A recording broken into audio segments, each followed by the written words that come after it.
आपके बारे में ये धारणा रखता है कि कॉलोनियल माइंडसेट में आप आईटीआई के मजदूरों को बना रहे हैं, झारखंड के बच्चों को इंजीनियर बनाना वो आपके सोच में नहीं है। इस माइंडसेट को बदलिए। लेकिन मैं बस यही आपसे आग्रह करूंगा कि उन बातों को एक झारखंड राज्य के सामान्य नागरिक जिसने राज्य के संघर्ष को सड़कों से लेकर सदन तक देखा और 25 वर्षों के बाद भी अगर जद्दोजहद है तो ये उसके मन की पीड़ा है जो आपके समक्ष व्यक्त हो रही है।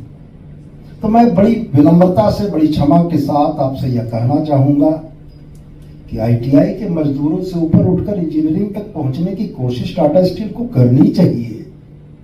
आईटीआई के मजदूर क्यों बनाते हैं आप? क्या आपको संसाधन इतने ही मिले हैं? क्या आपने कॉलोनियल माइंडसेट में आईटीआई के मजदूरों को बनाने को सोचा है? क्या टाटा स्टील का झारखंड के प्रति दायित्व नहीं बनता है कि यहाँ के बच्चे इंजीनियर बने? बड़ा दुर्भाग्यपूर्ण है।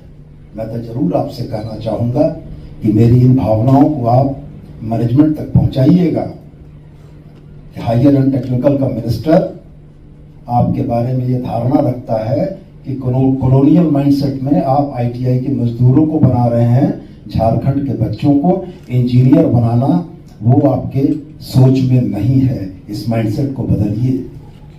और मैं साथ में कहना चाहूंगा पब्लिक सेक्टर के उन प्लेयर्स को जिनके रेवेन्यू का बड़ा सोर्स झारखंड से जाता है, चाहे वो बीसीसीएल हो, चाहे वो सीसीएल हो, चाहे वो मैकॉन हो। आपने क्या किया इस स्टेट के लिए? हमने तो 25 करोड़ खर्च करके 8 बिल्डिंगें बनाई।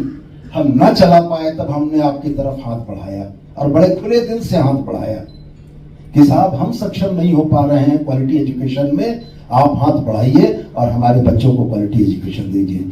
सरकारों को इस नाकामी और इस बदइंतजामी से अगर डर नहीं लगता तो हम भी ये कर सकते थे कि नीड बेस्ड टीचर मंगाकर इन 8 यूनिवर्सिटीज को सरकारी पॉलिटेक्निक कॉलेज के तौर पर संचालित करते। लेकिन वो क्या न्याय होता है यहाँ के बच्चों के साथ कि हम सिर्फ उनको डिग्रियां देते, हुनर नहीं देते? तो हम आपसे यही कहना चाहते हैं कि सिर्फ डिग्रियां देना काम नहीं है, हुनर देना काम है, प्लेसमेंट देना काम है। और हुनर और प्लेसमेंट देने की भावना के साथ आगे बढ़िए।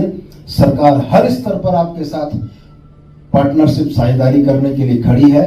बस क्वालिटी एजुकेशन चाहिए, यहाँ हमारे बच्चों को प्लेसमेंट चाहिए, इस ग्रॉस एनरोलमेंट रेशियो में जंप चाहिए और हमारे बच्चे जो साउथ जा रहे हैं, देश के विभिन्न इलाकों में जा रहे हैं और झारखंड की गाढ़ी कमाई उनकी पढ़ाई में खर्च हो रही है, इसको बदलने की जरूरत है।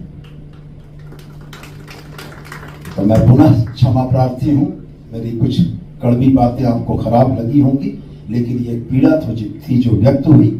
और मैं उम्मीद करूंगा कि आपसे अगर झारखंड की पहचान है तो झारखंड के बच्चों के पास भी एक पहचान ये बने कि वो कहें कि हमारे यहाँ फलानी कंपनी ने हम लोगों को इस लायक बनाया कि आज हम HAL में नौकरी कर रहे हैं, हम DRDO में नौकरी कर रहे हैं, उस स्तर के इंजीनियर बने, तब लगेगा झारखंड के साथ न्याय हुआ है।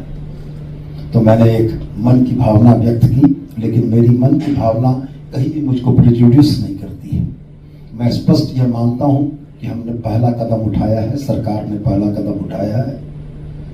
आप एक कदम बढ़ाएं। अभी शुरुआत 8 पॉलिटेक्निक्स की है।